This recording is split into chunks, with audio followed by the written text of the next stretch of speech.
Всем привет, меня зовут Паша, и на этом канале мы говорим, обсуждаем музыку. Добро пожаловать на новый долгожданный ролик, потому что, конечно же, сегодня мы обсуждаем новый альбом Taylor Swift The Tortured Poets Department. Я тут в полном обмундировании, даже с печатной машинкой, чтобы, вы знаете, все было по канону и красиво. Как обычно, сегодня я поговорю кратко о каждой песне с альбома, как вообще мне зашло, не зашло, как я считаю музыкально происходило, что текстово. И в конце, конечно же, перейду к выводам, поставлю оценку и вообще расскажу все, что я думаю об этой эре, как я успел ей проникнуться за эти 1,5 дня, несколько прослушиваний, причем во многих песнях понадобилось не даже мои обычные 2, где-то 4, где-то даже 5 раз с текстами внимательно почитать, чтобы все разобраться. Ну и, как говорится, все было настолько объективно, насколько возможно. Ожиданий у меня, как обычно, никаких не было. Я в целом человек, который не строит ожидания по поводу материала артистов.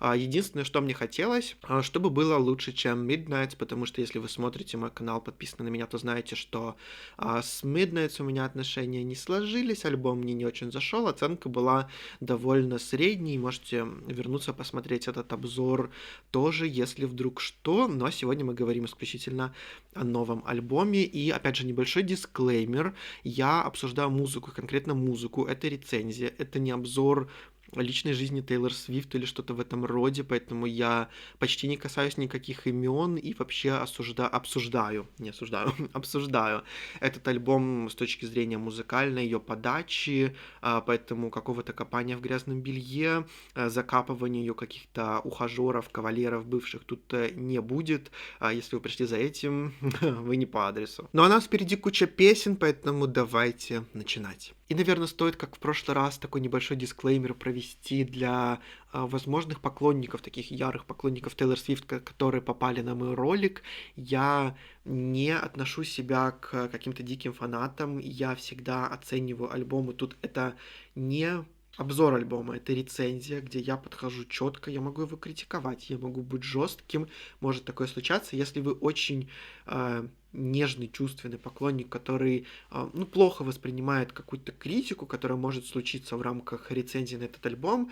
Возможно, данный ролик, данная рецензия не для вас, просто давайте не портить друг другу настроение, и если вы понимаете, что вы не готовы к тому, что может обсуждаться альбом с позитивных и негативных точек зрения, что будет происходить на этом ролике, то, возможно, просто может его выключить, и давайте не портить себе и мне настроение, чтобы мы там не ругались, или мне не пришлось там удалять ваши комментарии и читать в свою сторону какие-нибудь абсолютно ненужные и низкие оскорбления, потому что я считаю, что мы все с вами выше этого. Правильно? Правильно. Супер, поехали.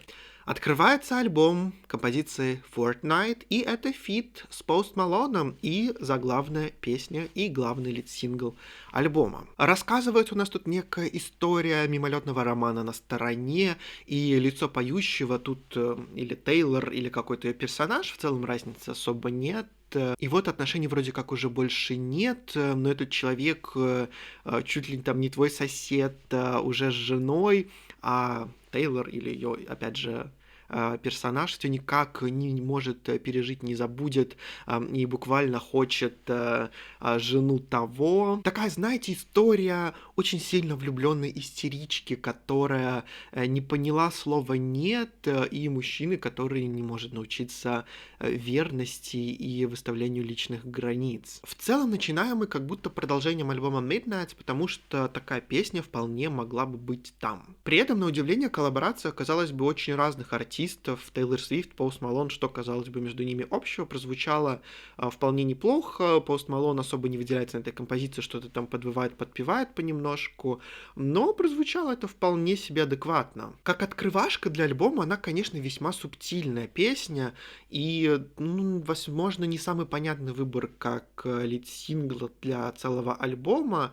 хотя, опять же, в выводах мы еще к этому вернемся, но в целом нормально. Вторая композиция у нас заглавная The Tortured Poets Department. И снова у нас на фоне мои любимые вот эти вот, я называю их полуновогодние синты, колокольчики от Джека Антоноффа.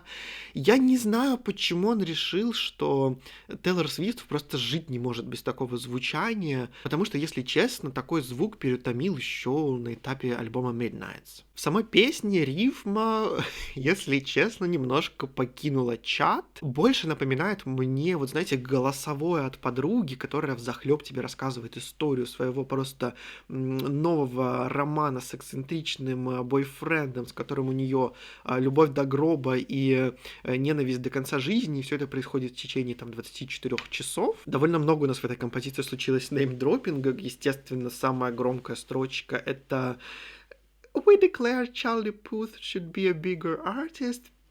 Окей, ладно, это довольно забавно, конечно, звучит. Сам выбор Чарли Пута тоже, как артиста, про которого она спела на песне. Я думаю, он сам очень сильно офигеет с этого. Но также у нас тут называются конкретные друзья, которых можно связать с жизнью Тейлор Свифт. Тут у нас упоминается имя Люси и Джек. И в целом вполне очевидно, кто такая Люси. Это Люси Дакус из Boy Genius. И Джек, естественно, Джек Антонофф. Это, конечно, интересно, но все еще лезть в какие-то личные отношения, о ком что и как конкретно, не хочется. Композиция номер 3. My boy only breaks his favorite toys. В целом, вполне себе типичная такая, знаете, empowering песня про то, что Тейлор, или же ее героиня, была как бы вот игрушкой в руках мужчины, тот с ней поигрался и сломал ее, но она вот сама себя починила, и он еще об этом пожалеет. По тексту она в целом довольно средняя, клишированная даже, можно сказать, инструментал тоже не выдающийся, она похоже, как будто, вы знаете, на концентрацию всего творчества Тейлор Свифт последних нескольких лет, вот как будто это все собрали в одной песне, и прозвучало это вот так. Четвертая, Down Bad. Довольно посредственный текст на этой песне, признаюсь честно, что-то из разряда вот «Я без тебя, я очень сильно страдаю, но я сильно, и вообще хрен с тобой», на фоне вот этого такого очень bubblegum продакшена синтового Джека Антоноффа. Вот знаете, как будто песня вся такая вот немножко в сладкой вате купается, и из-за этого довольно тяжело ее воспринимать как-то серьезно. Опять же, такая довольно стандартизированная, довольно стандартизированная, как для Тейлор, песня, и вот последних лет ее карьеры, поэтому, учитывая, что это уже вторая такая песня подряд, я считаю, что Down Bad проседает на этом альбоме. Пятая композиция So Long London. Смена темпа, смена звука. Даже не надо заглядывать в кредиты композиции, чтобы понять, что наступила пора Аарона Деснера. Довольно, знаете, такая bittersweet песня. Чем-то мне по задумке, именно вот авторской, напомнила Someone Like You, Адель. Это вот рассказ про то, что были довольно долгие отношения, в которых были плюсы, минусы. Отношения прошли, и тебе вроде как жаль, но ты при этом желаешь счастья не только себе, но и своему партнеру, потому что у вас все было по-настоящему, хоть и не без проблем, и вот ты как будто становишься таким вот bigger person, то есть вот более понятливым, что ли, человеком, и несмотря на всю вот какую-то боль и разочарование, потерянные годы жизни, ты все равно хочешь, чтобы все получилось, и не только у тебя, но и у вот этого человека, который для тебя все равно по-прежнему в каком-то плане родной. С этим звучанием, с этим подходом, то, как оформлена песня музыкально, я считаю, что тут все прозвучало очень солидно. Трек номер 6, But Daddy, I Love Him. Во-первых, первая же строчка песни. I forget how the West was won. Я думаю, что West тут неспроста. Несмотря на то, что у меня был какой-то скептицизм по поводу названия этой песни, мне казалось, что может случиться какой-то, знаете, трэш-вариант, она оказалась очень даже хорошей, такая по мотиву, по своему звучанию, как будто Speak Now для взрослых, что ли. Даже продакшн и инструментал отсылает куда-то вот в 2010-е, но при этом работает и в сегодняшнем дне. Но это не самое интересное в этой песне, потому что самое важное, что здесь случилось, это текст. И, знаете, это, наверное, один из самых смелых текстов Тейлор Свифт во всей ее карьере. Потому что за этим вот, казалось бы, легким инструменталом и вайбом скрывается очень честная и довольно жесткая лирика от Тейлор. При этом, в моем понимании, эта песня направлена на людей, которых Тейлор Свифт больше всего боится в этой жизни. Это ее слушатели, это ее основные поклонники. И вот тех людей, которые считают, что если они называют себя свифтисами, то она для них как будто их личный клоун, и она должна не только развлекать, но и реагировать на аплодисменты вне сцены и быть для них, знаете, вот этим вот постоянным представлением для людей, которые не понимают разграничения, что такое личная жизнь, что такое творчество, что такое выступление на сцене. И черт, это очень смело. Я думаю, что, к сожалению, конкретно те люди, группа людей, к которым направлена эта композиция, конечно, не поймут, что это для них, но люди вот со стороны, как я думаю, заценят вот эту вот смелость и то, что она не побоялась вроде как в такой довольно игривой, легкой форме, но все-таки высказать свое недовольство не только по отношению там, к каким-то конкретным людям, своему близкому окружению, которые там могут ее за что-то критиковать, но и в целом к обществу, которое тоже считает, что если Тейлор Свифт настолько большая артистка, то у нее нет права на приватность, и в целом люди считают, что у них есть право осуждать какие-то ее личные выборы, какую-то ее личную жизнь, и то, что она делает вне своего статуса селебрити. Она не должна и не делает из этого какой-то супер контент, но многие люди считают, что у них есть право в это погружаться и выдавать какие-то свои претензии на этот счет. И то, что она устроила такой, знаете, довольно жесткий клэпбэк на эту тему. Я даже конкретно тут помещу лирику, которая мне очень сильно понравилась. Целый, вот, знаете, кусок песни. Поставьте на паузу, обязательно перечитайте, если вы еще не слушали или не вдавались в текст. Это круто. 7-я песня Fresh Outta Slammer. Тут у нас довольно понятная аллегория про то, что вот быть в отношениях — это как будто отсидеть в тюрьме. Вот это, знаете, бежать к нему и ото всех по первому зову, не слушать никого и не понимать, что ты, по сути, добровольно попадаешь в заложники в этих отношениях. И вот конкретно тут мне понравился музыкальный подход Джека Антоноффа к этой песне. Тут у нас немножко вот отход от этих его постоянных синтов, которые он почему-то продюсирует только для Тейлор Свифт. Тут довольно много тривиальных для Тейлор Свифт ходов, то есть, по сути, песня ничем прям очень сильно не удивляет, но при этом вот эта смена темпа в конце композиции довольно интересная. За счет этого хочется вот на ней немножко акцентировать внимание. Композиция номер 8 «Флорида». Восклицательный знак, восклицательный знак, восклицательный знак. Мне показалось, что Флорида, это как будто личный Лас-Вегас Тейлор Свифт, и вы знаете, что все, что происходило во Флориде, остается во Флориде. Это вот какая-то страсть, ненависть, тусовки, алкоголь, этот огонь между двумя людьми вообще во всех его проявлениях, и хороших, и плохих. Да, я забыл упомянуть, что это фит с Florence and the Machine, Флоренс Уэлч, и ну что я могу сказать? Это восторг. Вот оно, вот это звучание, вот этот текст, вот этот вот урбан поп. Это песня, где работает все, и это то, в чем я мечтаю увидеть Тейлор Свифт в рамках какого-то цельного проекта и цельной эры. Потому что здесь я слышу взрослого артиста с крутой командой, с интересным креативным подходом к материалу. Отличные перепевки с Флоренс в бридже, потрясающее сочетание вот этой фолковости и попсы. Довольно, знаете, такой легкий, но при этом смелый, как будто, вот знаете, свободный подход к композиции. Я считаю, что вот это успех и вот это отличный пример вектора, в котором Тейлор Свифт может развиваться дальше своими какими-то авторскими способностями, при этом обертывая это вот в правильное музыкальное наполнение. 9-я композиция «Guilty as Sin». Это в целом песня о сексуальных желаниях, о том, насколько сильно можно хотеть человека, когда тебе хорошо с ним физически, даже если вот морально довольно мимо все проходит в этих отношениях. Музыкально довольно стандартно, я бы даже сказал, немножко отстраненно, как будто сделана эта песня.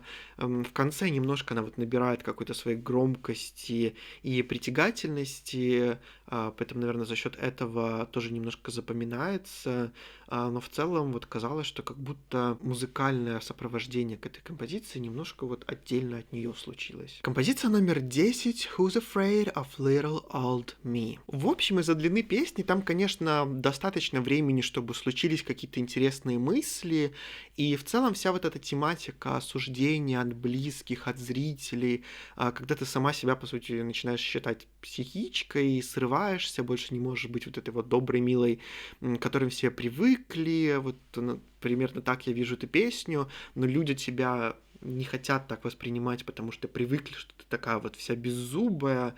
Поэтому что-то интересное в этой песне есть, но, конечно, по тексту местами прям вот цитатник из ВКонтакте. Я, конечно, понимаю, что в такой музыке оно, наверное, неизбежно, и Тейлор в целом вся такая драма-квин из себя, но, конечно, местами я немножко посмеивался. В остальном очень достойный трек, выделяется лично для меня, потому что вокально и инструментально тут прям на десяточку. 11-я композиция I Can Fix Him такая себе очень легкая история, то ли о реальном, то ли о вымышленном романе с таким, знаете, типичным плохим парнем.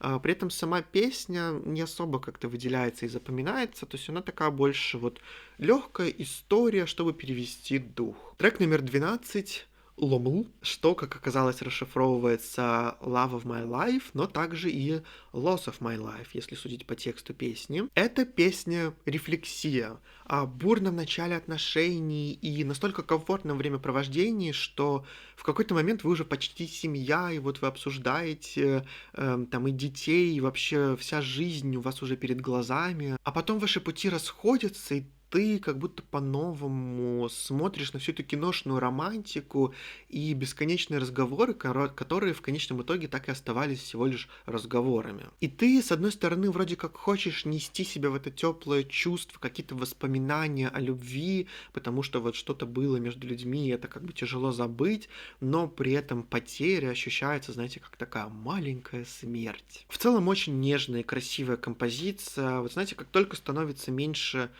шума и каких-то ненужных синтов и попыток что-то из себя изобразить, сразу получается очень по-взрослому, и песня раскрывается отлично и показывает вот этот ментальный рост, который проходит Тейлор как уже довольно взрослый состоявшийся человек. 13-я композиция I Can Do It With a Broken Heart. У меня, конечно, вопросы к строчкам и рифмам вроде как I'm so depressed, I'm so obsessed. Хз. Я, конечно, понимаю, что она хотела сделать из этого что-то такое достаточно playful, вроде как.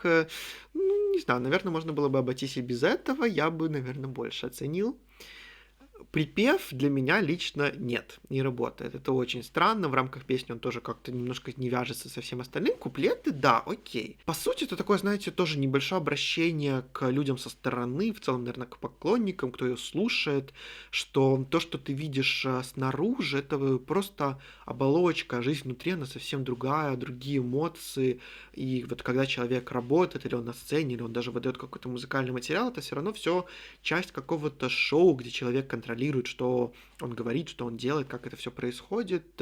Поэтому тоже как, наверное, такая напоминалочка вполне может быть, если бы у нее был другой припев. Ну, не знаю, я вот не могу это воспринимать. Для меня вот немножко опять, знаете, такая немножечко припев-частушка, припев-кричалка. Сразу вспоминается Me и You Need to Calm Down. 14-я композиция The Smallest Man Who Ever Lived. Довольно жесткое припечатывание к стене человека, который вроде как и был с тобой, но в какой-то момент, с которым вот ты живешь, какую-то строишь жизнь, но понимаешь, что такой, знаете, shady man, с которым вот, есть такие люди в жизни, наверное, у каждого, с которым ты как будто, с одной стороны, очень близок, но с другой стороны понимаешь, что ты ничего о человеке не знаешь, и как будто он для тебя все еще чужой, насколько бы близко вы друг с другом не находились, а еще который тебя там как-то и обижает своими поступками и словами, и за счет этого ты начинаешь как-то на него смотреть, как на какого-то вот человека странного со стороны, даже если вы вот прям в одной постели лежите. В этой песне все было хорошо, но вот в финале все стало прям идеально. Очень мощно, очень честно, очень, знаете, так отчаянно. Это вот та писательская способность, которую я очень сильно ценю, которой мне очень сильно не хватило на альбоме Midnights, который я тоже чуть позже скажу об этом подробнее. И вот это та песня, в которой для меня все сработало, и в которой Тейлор раскрылась отлично. Трек номер 15 The Alchemy. Если честно, я до сих пор не знаю, что не сказать. Вот я ее послушал, наверное, раз 6, я не знаю, она как будто ни о чем. По звучанию обычное, по тексту что-то про футбол, что-то про какую-то любовь, что-то вот непонятное. Не знаю, я не смог ей проникнуться, возможно, из-за того, что она для меня стала непонятной. Может быть, я просто вот глупо не понял. Если для вас эта песня раскрылась как какой-то вот темой очевидной, пожалуйста, расскажите мне в комментариях, я реально с удовольствием почитаю и послушаю ее еще раз, чтобы понять. И 16-я композиция, закрывающая, я, как обычно, говорю только о стандартных версиях альбомов, это трек Клара Боу. Если вдруг кто не знает, Клара Боу — это американская актриса еще со времен немого кино. В один момент она стала секс-символом Голливуда, она очень быстро взлетела, будучи еще совсем молодой, буквально просто подмяла под себя всех, но при этом точно так же быстро погасла, и к 30 годам ее карьера, по сути, закончилась, а она из-за всей этой славы, ошеломительного успеха в итоге заболела шизофренией. Я, конечно, считаю, что эта песня — это не биография чужого человека, а скорее автобиография самой Тейлор, и это, наверное, вот лично для меня, это песня, в которой Тейлор поет и обращается сама к себе. Она сравнивает себя с разными людьми, она говорит о своей славе, о страхе ее потерять и, по сути, тоже вот стать, знаете, той самой шизофреничкой, которая быстро взлетела и точно так же быстро погасла, и что ее как будто само одновременно очень сильно завораживает, но при этом также пугает то, насколько у нее мощно и сильно все получилось, вопреки вообще всему и всем. И за счет этого вот эта вот игра со словами мне показалась настолько сильной и как будто, вот знаете, глубокой, это вот как будто самоанализ, как будто она, знаете, вот немножко показала свой сеанс с психотерапевтом, что ли. И, конечно, для меня особо сильными, как будто сильно глубокими показались последние строчки в целом этого альбома, вот это закрывающее четверостишье про "You look like Taylor Swift in this light, we're loving it, you got the edge she never did, the future is bright, dazzling". Как будто она сама смотрит на молодую себя и говорит, что вот я — это все равно новая я, но при этом у меня есть связь со старой мной, и что вот я все смогу, я все преодолею, и дальше вот будущее, оно все равно интересно и откроет что-то новое, и покажет ее с другой стороны, взрослым и все еще успешным человеком, которая не перегорела и не осталась где-то в психушке. И вот на такой ноте заканчивается альбом The Tortured Poets Department. Что, переходим к выводам альбома. Ну что, если подрезюмировать кратко, я бы вот такой фразой описал этот альбом. Это все еще не выход на финиш и на какую-то финишную прямую, но бежит Тейлор в нужном направлении, и это уже хорошо. Скажу так, чтобы знаете, не тянуть резину. Это лучше, чем Midnights, поэтому в каком-то плане мои ожидания уже оправданы. Но идеальным я этот альбом тоже назвать не могу. Давайте начну с самого большого минуса, который случился для меня. Этот минус зовут Джек Антонов. В целом, если вы пересмотрите мою рецензию на Midnights, и даже, наверное, в фольклоре я, скорее всего, это упоминал, мне кажется, что вот эта вот всеобъемлющая коллаборация Тейлор Свифт и Джека Антонофа, она не до конца работает. И это при том, что я очень люблю Антонофа как продюсера, мне безумно нравятся его альбомы. 2 альбома его продюсерства у меня получили 10.0 из 10. Но вот знаете, при этом я считаю, что, например, Антонов и Лана Дель Рей вместе работают, потому что я, насколько я понимаю по творческому процессу, считаю так, что, например, работа Антонова и Ланы Дель Рей происходит так. Лана пишет стихи, какие-то поэмы, какие-то свои мысли, переживания, и, по сути, отдает на такой аутсорс уже готовые тексты Джеку Антонофу, чтобы он просто что-то из этого сделал красивое, попробовал, поигрался. При этом, как я понимаю, Джек Антонов и Тейлор Свифт работают всегда вместе на студии, то есть они вместе дорабатывают тексты, вместе работают над музыкой, и все это происходит, вот знаете, рядышком. То есть не происходит какого-то немножко отдельного творческого процесса, а все происходит вместе, и за счет этого, мне кажется, что они, когда собираются, и за счет того, что они такие хорошие, близкие друзья, они как будто немножко теряются в друг друге. Вот у них начинается какое-то немножко ребячество. И нет ничего плохого, чтобы в песнях немножко, знаете, вот have fun, быть детьми, но как будто Джек Антонов увидел в Тейлор Свифт артиста, который может до конца раскрыть его вот эту вот обсессию синтами 70-х, 80-х, и он настолько перегружает материал Тейлор Свифт таким звуком, что из-за этого материал перестает быть каким-то разительно интересным и чем-то новым, потому что для артистов вроде Сент-Винсент, вроде Лорд, вроде Лана Дель Рей, Джек Антонов создает что-то новое, как-то вот в новую оболочку заворачивает их тексты, и за счет этого они получаются интересными. То есть, ну, условно, у нас там получаются песни вроде Loveless Heart Feeling Lord, вроде Venice Beach Lana Del Rey, то есть где он отпускает абсолютно какую-то свою фантазию. Даже его работа в его группе Bleachers, где у него музыкально все как будто звучит довольно неплохо, и как будто вот что-то такое можно имплементировать в текста и музыку Тейлор Свифт, хотя при этом, условно, на Bleachers очень сильно страдают его, там, допустим, какие-то авторские способности, за счет чего я, вот, например, последний альбом Bleachers, я писал письменную рецензию, у меня есть, что отдельный канал я оценил, ну, так себе, мне не очень понравилось, но вот это как будто могло бы поднять авторство Тейлор Свифт и вот прозвучать как будто на совсем другом уровне, намного более взрослом и серьезном. Потому что вот с другой стороны мы видим другого частого коллаборатора Тейлор Свифт, это Аарона Деснера на этом альбоме, и вот, ну, да, вот он как будто ее чувствует и серьезнее относится к ее музыке, и у них получаются композиции, которые сразу вот в тебя бросаются, которые чем-то тебя цепляют и к которым ты относишься как к какому-то вот очень такому серьезному материалу. Дальше хочу поговорить о лирике, потому что тоже ситуация довольно неоднозначная.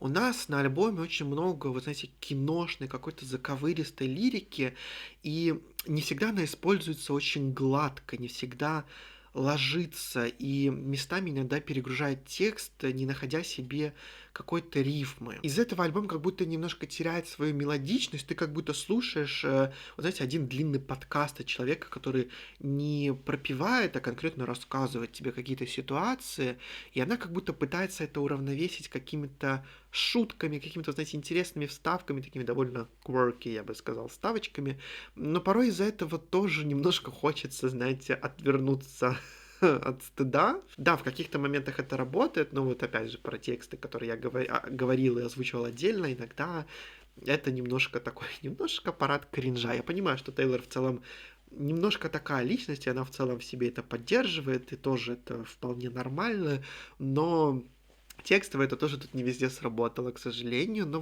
вот в другом где-то работало, где она строила из этого какую-то интересную историю, или вот clapback какой-то интересный, или вот конкретно описывала ситуацию там, про какого-то определенного человека, в этом она прозвучала очень, как мне кажется, органично, очень умно, очень, знаете, такой вот с зацепкой на какую-то интеллектуальность, там было здорово. То есть, опять же, немножко я разделяю тут текстовую составляющую тоже вот 50 на 50, потому что где-то все получилось, где-то, ну, не срослось. Конечно, наверное, Tortured Poets Department слишком громкое название для этого альбома. Оно как будто вот всеми силами и вот всей атмосферой подготавливало тебя к тому, что тут будут очень сложные поэтичные тексты, то есть, возможно, там что-то уровня, там, не знаю, Норман Роквелла, Ланы Дель Рей. Тут этого в итоге, конечно, не случилось. Она как будто хотела вложить в этот альбом намного больше смысла и чего-то грандиозного, но немножко промазала с его эстетикой и подачей. Возможно, опять же, ситуация такая же, как то, что я описывал на Midnight, что она немножко заигралась с пасхалками в какой-то момент, потому что ей вот настолько это все нравится, настолько она любит, что ее фандом копается именно в ее вот артистическом, творческом материале и всех вот этих пасхалках, что она иногда что-то делает только ради того, чтобы это случилось, как какая-то загадка, чем, ну вот знаете, как какой-то творческий этап, творческий процесс. Да, я, конечно, пообещал не упоминать какие-то имена и личные моменты, но мне, честно, просто вот лично мне, как человеку, так смешно, что все фанаты, которые, вот опять же, про которых пелось на этом альбоме, что все ждали, что сейчас тут будет, знаете, такой просто по лицу дать Джо, чтобы его прям закопать в первый день, а альбом, по сути, вообще не о Джо Элвине, потому что, ну, давайте честно признаемся, вполне понятно, что большинство песен на альбоме про Мэтти Хилли, и это так смешно. Из того, что я хочу отметить тут большими плюсами, это качество, это пластинки, это миксинг, это сведение, продюсерская работа тут очень хорошая. В целом, несмотря на то, что я ругаю то, как эстетически и музыкально Джек Антонов подошел к своей половине этого альбома, профессиональном, именно по качеству, это прозвучало очень хорошо. Треком Аарона Деснера тоже никаких вопросов нет, все было супер. В этом плане альбом выполнен очень профессионально, и это тоже очень большой шаг наверх по сравнению с Midnights, в котором мне лично вот звучание сведения показалось довольно странным. Но, опять же, вернусь к начальной своей мысли. Я считаю, что этот альбом лучше, чем Midnights, потому что он, во-первых, будто бы находит то важное, чего мне не хватило в альбоме Midnights и Тейлор Свифт, это ее вот этого авторского пути, потому что альбом Midnights, он вот как будто ни о чем. Это как будто альбом, который вот нужно было выпустить ради того, чтобы просто выпустить, сделать его таким, знаете, очень легким, каким-то вот таким мотивным, попытаться сделать из него какой-то вот суперпроект, но при этом альбом Midnights, он вот как конкретная пластинка как будто ничего за собой не несет. То есть вот мне тяжело описать, какой конкретный этап жизни Тейлор Свифт описывает Midnights, потому что все ее прошлые альбомы как будто имели под себе вот какую-то вот исторический подтекст, который даже не залезая в личную жизнь, ты понимаешь,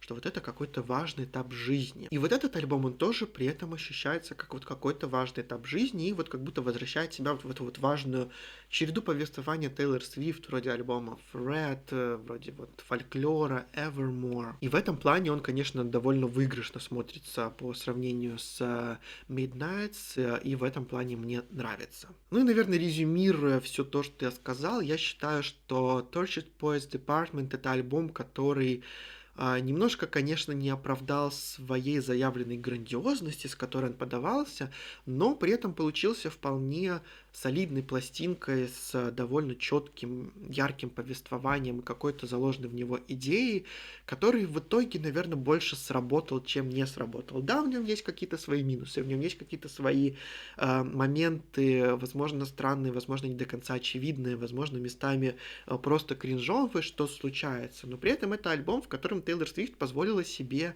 некий выход за рамки своего комфорта. Она позволила себе рассказать больше о своих каких-то влечениях, о своих желаниях, о своих внутренних переживаниях. То есть вот ее рассказы, вот ее последняя песня, особенно Клара Боу, мне кажется, довольно ярко раскрывает ее вот как личность и то, как она относится к своей славе, что она не боится признать, что ей это нравится, но она при этом боится все это потерять из-за того, что у нее вот этот вот синдром отличницы, синдром спасительницы в отношениях, что она наконец-то осмелилась что-то сказать в сторону некоторых своих поклонников. В этом плане сильные стороны этого альбома, конечно, подкупают. Ну и что, и резюмируя все это, я ставлю альбому The Tortured Poets Department Taylor Swift оценку. И на этом моменте я к вам включаюсь голосовым с момента монтажа, потому что пока я монтировал, у меня было время послушать альбом еще раз и немножко обдумать еще раз свою оценку, которую я поставил, записывая ролик. И, признаюсь честно, я хочу ее немножко изменить